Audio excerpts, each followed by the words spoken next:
पूजा गुप्ता पूरे 1.5 साल बाद जेल से रिहा होकर के घर आई थी। घर आने के बाद उसने एक और शादी कर ली।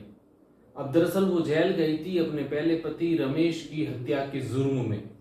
उसके पहले पति से 3 बच्चे थे। फिर उसने दूसरी शादी कर ली राजू के साथ और उसके साथ वो अपना वैवाहिक जीवन है वो जी रही थी। इसी दरमियान एक दिन रहस्यमय तरीके से जो पूजा गुप्ता है उसकी डेड बॉडी पास के खेतों में मिल जाती है। और जब पुलिस इस पूरे केस की पड़ताल करती है तो दुनिया के सामने बड़ी हैरान कर देने वाली कहानी है वो सामने आती है। अब दरअसल होता यह है कि 3 नवंबर साल 2025 सुबह का वक्त उत्तर प्रदेश का लखनऊ का मालखाना थाना क्षेत्र और इसी थाना क्षेत्र में एक गांव पड़ता है बसहरी। इस गांव में एक किसान था, उसका नाम था राजपाल। उम्र तकरीबन 45 साल के आसपास। सुबह का वक्त था और एक किसान रोज की तरह अपने जो आम के जो बाग हैं उन खेतों में वो जा रहा था। तो जब वो जा रहा था तो उसे कुछ बदबू महसूस हुई। जब बदबू महसूस हुई तो उसे पहले तो लगा कि शायद कोई जानवर मर गया होगा, लेकिन जो ही वो खेत में थोड़ा आगे बढ़ा तो उसकी नजर है वो खेत में जो झाड़ियां थी उधर गई। तो उसने देखा कि किसी इंसान के कपड़े लग रहे हैं। तो उसके अंदर जो है वो उत्सुकता हो गई और इसी उत्सुकता के वश जो कपड़े दिख रहे थे उसकी तरफ आगे बढ़ रहा।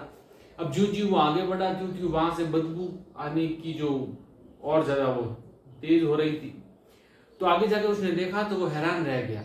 वो किसी अधेड़ उम्र की महिला की लाश थी और लाश से बदबू आ रही थी और लाश को देखने पर ऐसा लग रहा था काफी सड़ी गली हुई है, इसलिए इसकी मौत है और बहुत दिनों पहले हो चुकी है। अब जो कि किसान था स्वयं परेशान, लेकिन उसने जो पुलिस को सूचित किया। उसके बाद पुलिस आई। जो आजू बाजू के खेतों के जो लोग थे उन सब के अंदर एक कौतूहल का विषय हो गया कि जो राजपाल है उसके खेत में किसी महिला की लाश मिली है। पुलिस ने जब उसकी लाश को देखा तो लाश को देखते ही पता चला कि जो उसका गला है वहां पर निशान है। ऐसा लग रहा है कि मानो किसी ने गला दबा करके उसकी हत्या कर दी हो। पुलिस उस लाश को जो अपने कब्जे में लेती है पोस्टमार्टम के लिए भिजवाती है और जो लाश होती है उसकी शिनाख्त करवाने की कोशिश करती है। लेकिन जो भीड़ इकट्ठी होती है, जो लोग आते हैं, तो सभी उस लाश को देख करके कोई इसको पहचानते ही नहीं है। पुलिस भी वो जो लाश होती है उसका फोटो खींच लेती है। फोटो खींचने के बाद जो अपने संबंधित थाने और अपना जो एरिया होता है उस एरिया के सर्कुलर में उस फोटो को भेज देती है कि कहीं कोई अज्ञात या कोई मिसिंग का केस आए तो ताकि पता लग सके कि जो डेड बॉडी है वो किसकी है। पुलिस ये काम कर ही रही थी। इसी दरमियान दोपहर को तकरीबन 2 बजे के आसपास एक व्यक्ति जिसका नाम होता है राजू गुप्ता, वो अपनी पत्नी की फोटो लेकर के उसका जो नजदीकी थाना होता है दुबका, वहां चला जाता है। वहां जाके बताता है कि साहब ये मेरी पत्नी है, पिछले तकरीबन 3 दिनों से गायब है। मैंने उसे सब जगह ढूंढा, अपने रिश्तेदारी में ढूंढा, जो उसके मित्र थे वहां ढूंढे, हर जगह मैंने ढूंढा और कोशिश की कि मेरी पत्नी का कहीं कोई पता चले, तो पता चल नहीं रहा। और जो उसका फोन है वो भी स्विच ऑफ आ रहा है। मैंने उसके फोन लगाने की खूब कोशिश की, जो फोन है वो भी बंद है, तो कृपया करके आप उसे ढूंढ लीजिए। अब पुलिस के सामने सवेरे 8 बजे से एक वो डेड बॉडी का जो फोटो है वो हालांकि किसी अन्य थाने में वो डेड बॉडी बरामद हुई थी, लेकिन जो फोटो है वो तो सर्कुलेट हो चुका था। तो ये जो राजू गुप्ता है अपनी पत्नी का फोटो जो पुलिस में दिखाता है, उस फोटो की और उसको जो डेड बॉडी है वो दोनों मैच कर जाती है, यानी जो डेड बॉडी है उसकी शिनाख्त हो जाती है। तो पता चलता है कि जो लाश मिली है उसका नाम है पूजा गुप्ता, उम्र तकरीबन 35 साल के आसपास। पूजा गुप्ता के बारे में और ज्यादा पुलिस पूछताछ करती है तो उसका पति है वो इधर उधर की बातें करने लग जाता है।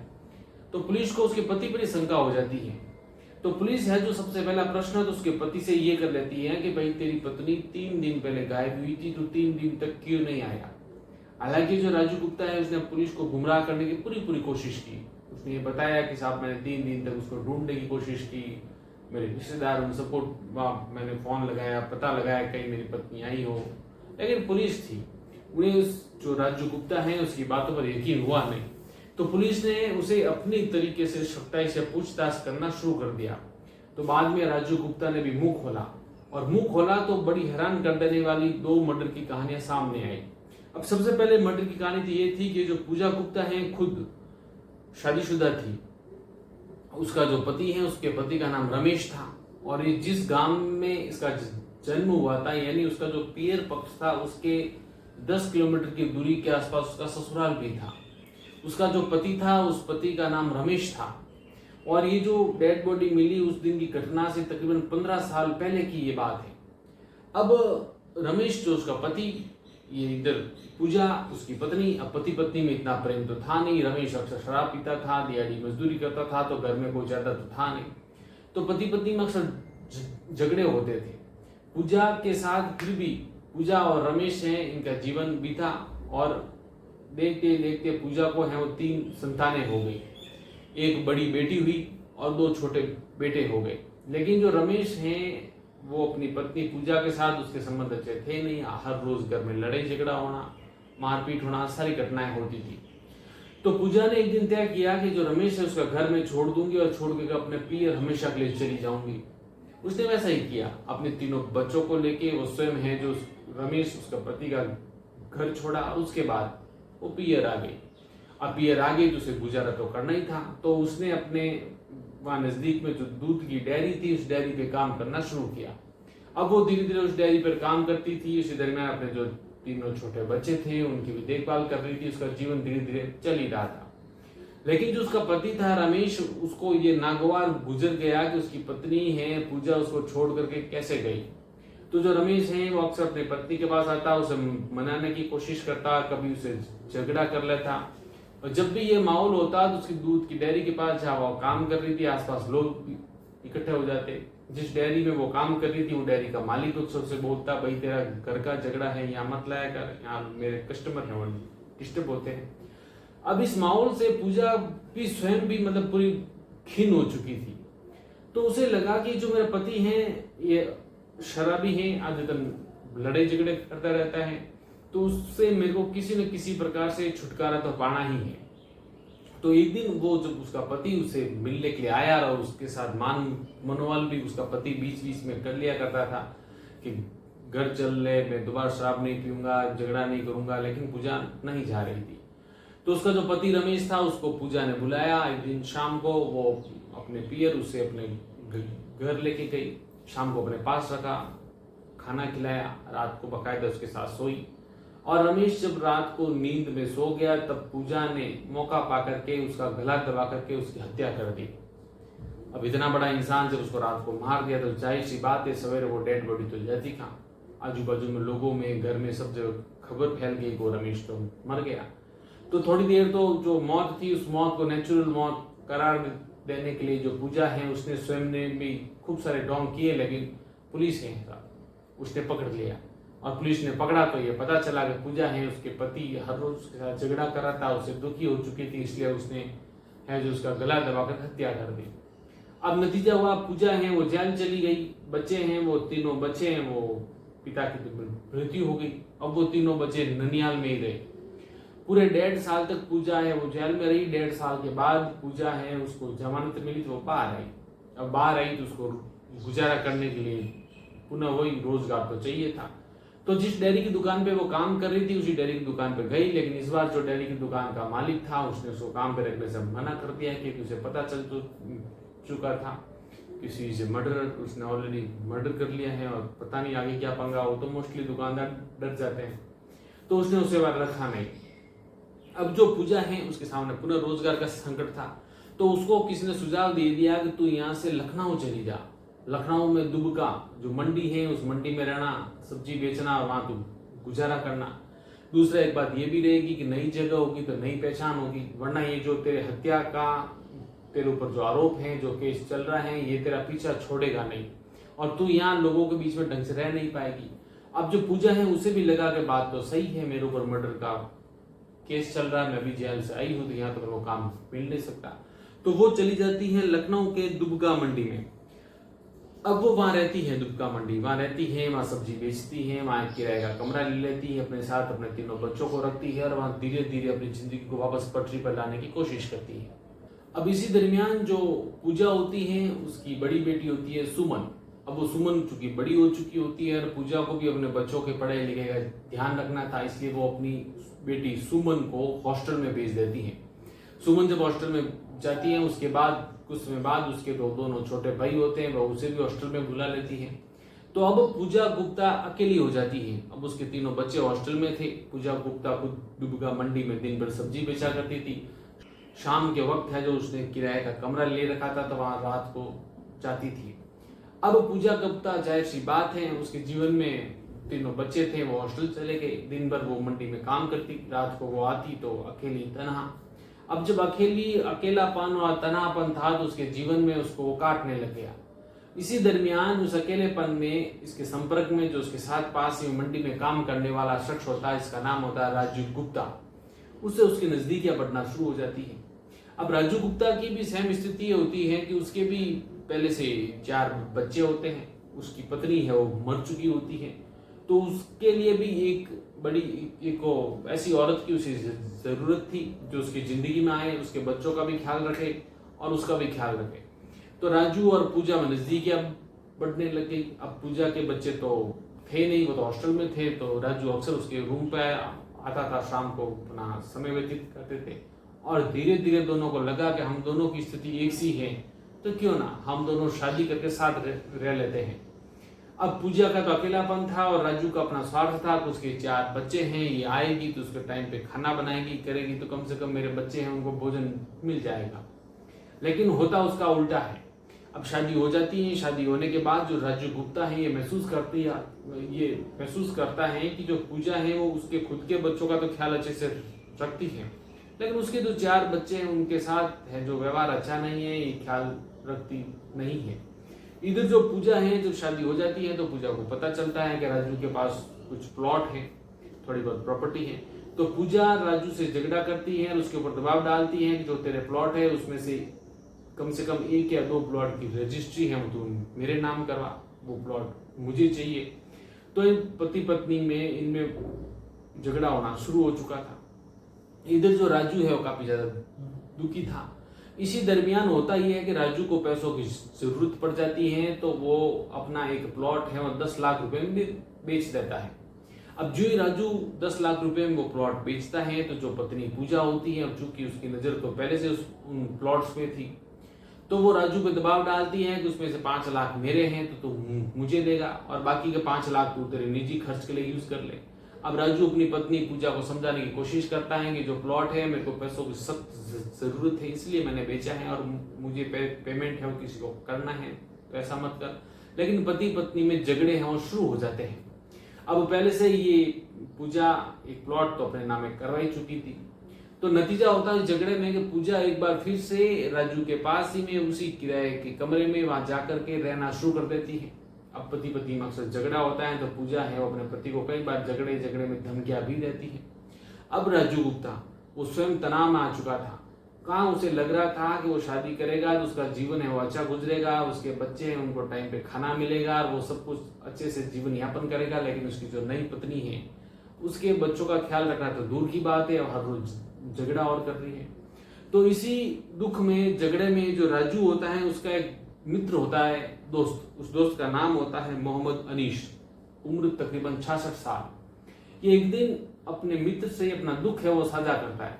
वो बताता है कि दोस्त, मेरी जो पत्नी है पूजा, उससे मैं काफी दुखी हो चुका हूँ। उसका जो घर में जैसा व्यवहार था और पैसों को लेकर जो झगड़े हो रहे थे, वो सारी बातें मोहम्मद अनीश को बता देता है। अब मोहम्मद अनीश कहता है कि दोस्त तेरी समस्या तो ठीक है, लेकिन इसका समाधान क्या है। तो ये दोनों मिलके ये प्लानिंग करते हैं क्यों ना पूजा को हमेशा के रास्ते से हटा ले।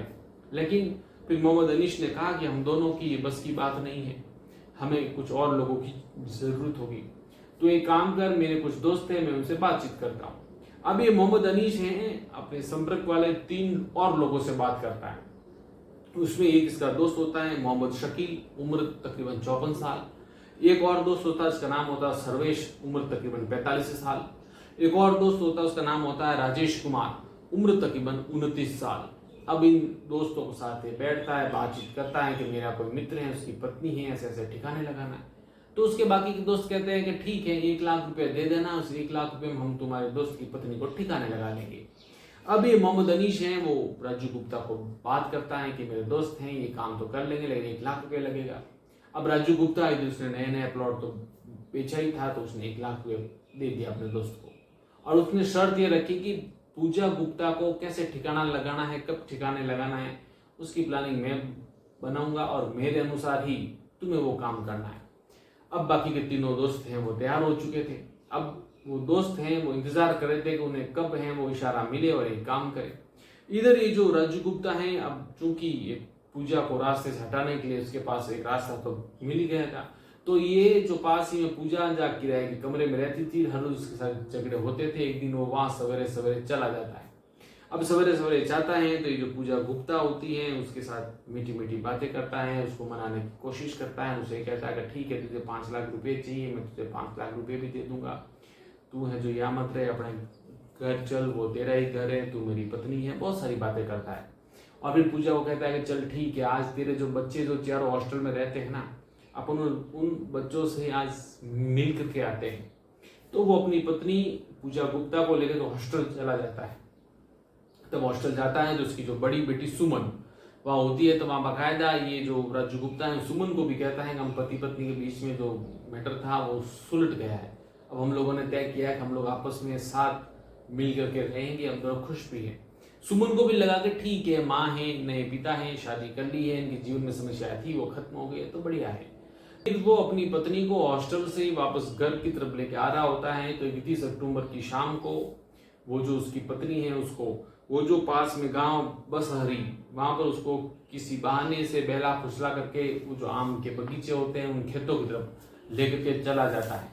अब इन आम के बगीचों के खेतों की तरफ पहले से ही, अब चूंकि इसकी प्लानिंग तो पूरे दिन से थी, तो पहले से ही उसके जो चारों दोस्त थे वो वहां मौजूद थे। और इशारा करते ही वो चारों दोस्त जो छिपे हुए थे वो बाहर आ गए। बाहर आकर के पूजा गुप्ता को पकड़ के उसके साथ जोर जबरदस्ती करना शुरू कर देते हैं। इसी दरमियान जो पूजा गुप्ता है उसकी लेगीज पहनी हुई होती हैं, तो ये दोस्त हैं उनकी लेगीज को उतार देते हैं। और लेगीज उतारने के बाद उसी लेगीज से पूजा गुप्ता का गला घोट लेते हैं। जब ये दोस्त आश्वस्त हो जाते हैं कि पूजा गुप्ता मर चुकी हैं, तो उसकी लाश है वो खेत में पास में झाड़ियाँ होती हैं, ये जो खेत राजबाग का होता है, इसी खेत के झाड़ियों में उस लाश को फेंक देते हैं। फोन उसका स्विच ऑफ कर लेते हैं और सभी दोस्त अपने अपने घर चले आते हैं। पूजा गुप्ता होती है उसकी जो बेटी, उसका नाम सुमन। सुमन अपनी माँ को फोन करती है। अब फोन स्विच ऑफ होता है। जब फोन स्विच ऑफ होता है, काफी प्रयास करने के बाद भी जब उसकी माँ से बात नहीं होती, तो वो अपने जो उसके दूसरे जो पिता होते हैं राजू गुप्ता, उन्हें फोन करती है और पूछती भी है कि भाई माँ का फोन स्विच ऑफ आ रहा है, माँ कहाँ है। राजू गुप्ता को तो पता था कि वो उसकी माँ के साथ क्या कर चुका है, लेकिन वो जो बेटी थी सुमन, उसको वो झूठ बोलता है और वो बता देता है कि तुम्हारी माँ किसी काम से वो बाहर गई हुई है, उसका फोन स्विच ऑफ है, जब वो आएगी तो मैं तुमसे बात करवा लूंगा। रात पूरी बीत जाती है। अगला दिन होता है, सुमन पुनः कॉल करती है, पुनः स्विच ऑफ आता है, तो वो पुनः अपने जो पिता होते हैं राजू गुप्ता, उन्हें फोन करके पूछती है, तो वो राजू गुप्ता वही बात करता है। इस प्रकार से पूरे 2 दिन बीत जाते हैं। अब तीसरे दिन पुनः सुमन कॉल करती है, पुनः वो स्विच ऑफ आता है, तो पुनः वो अपने सौतेले बाप को कहती है कि भाई मेरी माँ से बात कराओ, क्या खबर है। तो वो फिर वही कहता है कि माँ आप किसी काम से गई हुई है, वो आ जाएगी। इस बार है वो सुमन अपने पिता पर काफी दबाव डालती है।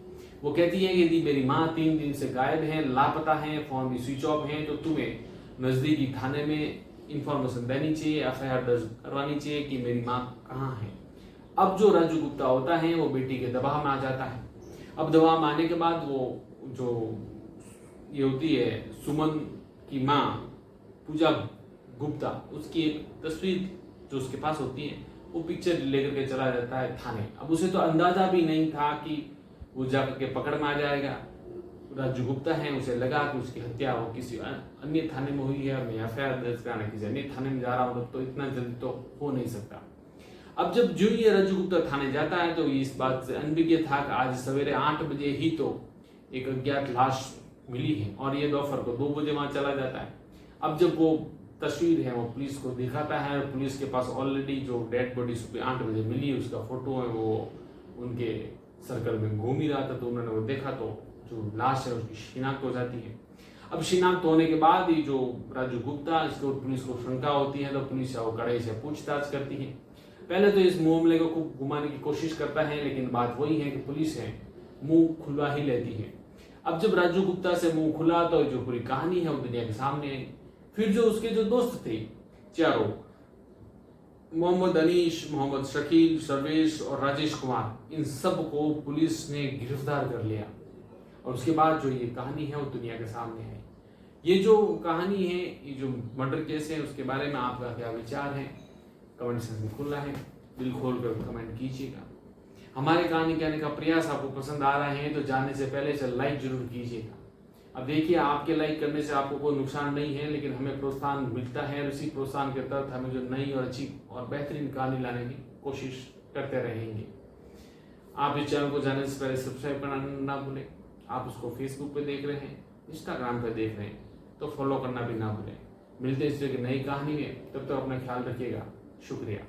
और हाँ, एक बात और, ये जो कहानी है हमने इंटरनेट पर उपलब्ध तथ्यों के आधार पर हमने आपको सुनाई है। इसके पीछे हमारा मकसद किसी को दुखी या अपमानित करना नहीं है।